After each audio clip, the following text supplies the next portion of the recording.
I want to start by being a bit optimistic. I mean, the thing is that back in Rio, when you talked about any of these issues, you were faced with a rather sort of unacceptable stare.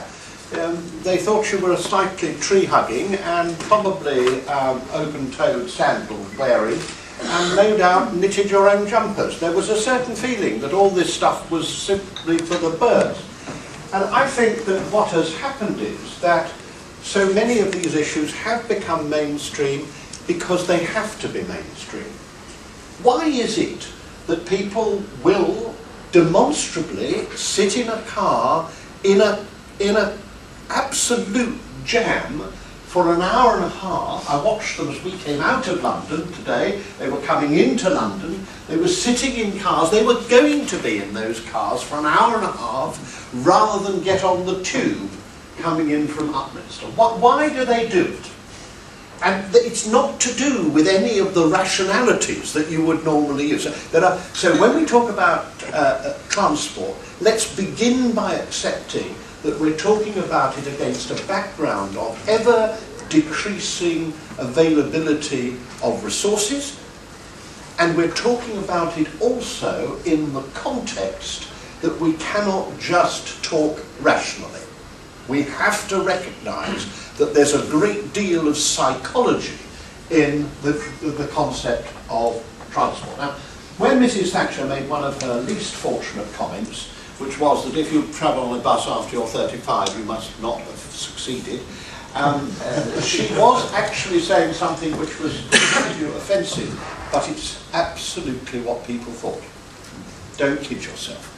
She was clever enough to understand. She shouldn't have said it, it was wrong, but she did understand what people thought.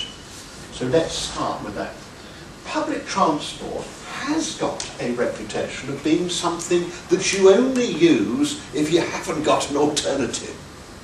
The simple business of knowing that there is a bus coming gives you an excuse for waiting for it. Not knowing if it's coming gives you an excuse for not waiting for it.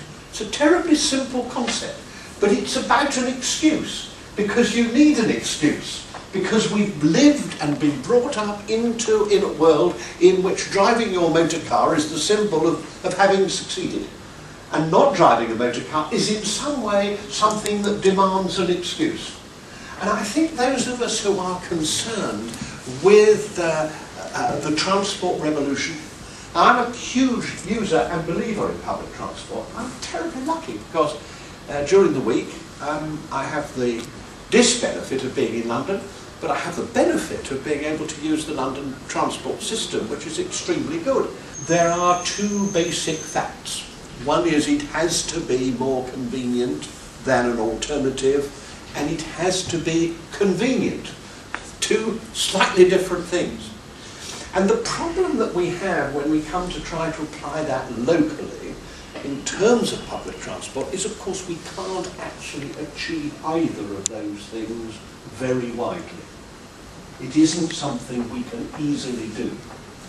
And we do have to be sensible about the logic of empty buses wandering around the countryside not being used at inconvenient times because they can't be convenient, because you couldn't possibly afford to have enough of them to be convenient. We do actually have to be absolutely serious about discussing those issues. And I do find that in political terms always very difficult. I don't mean party political terms, but it's so easy to say that the other lot, whichever it is, isn't doing what it ought to do about public transport, when you know perfectly well that this is not a sensible use of subsidy if what you've got is an inappropriate service for people who don't use it because it isn't appropriate. Only way that you can measure sensible investment in public transport is, do people use it? And it's not the same question about how do you deal with people who will otherwise be disadvantaged because they are cut off. That's a different question.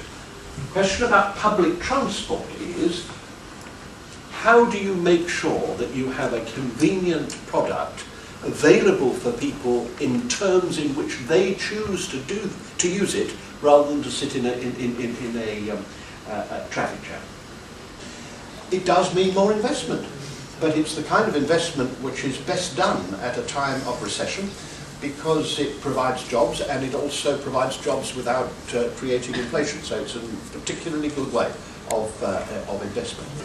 The trouble with the public transport arguments, and the trouble with sustainable transport arguments, always been that it's people outside telling people what they should do. We're back to the Daily Telegraph. It's not going to affect me, it's going to affect other people. If we can make people understand that this is something which a community does together, then we're much more likely to succeed. And the last thing to say is very simply this. Anybody who thinks it's going to be done by the county council may as well give up now, because it ain't. County council will be able to facilitate, the county council will be able to make sure that things are easier to do. But we cannot expect this to be a publicly funded operation much beyond where we are at the moment, because there just isn't going to be the resource. What we've got to do is to be able to use those resources more effectively, create a better appreciation of the community, so that the community feels that it ought to be part of the solution. And lastly, to be much more innovative in using modern techniques, because there is so much opportunity there. We really oughtn't to need to have these little notices up telling you when the next bus is. We ought just to take our telephone out and see it. We really ought to recognise how much that kind of modern technique should work. But I say that in the county council where there isn't any Wi-Fi. Then that is one of the things we're going to have to do everywhere, so that people are able constantly to find out what is going to happen, and therefore be much more able to say, yeah, I will catch a bus, because actually there's one in 2 minutes. And then Mrs. Thatcher will be rightly proved wrong, and I'd like that a lot.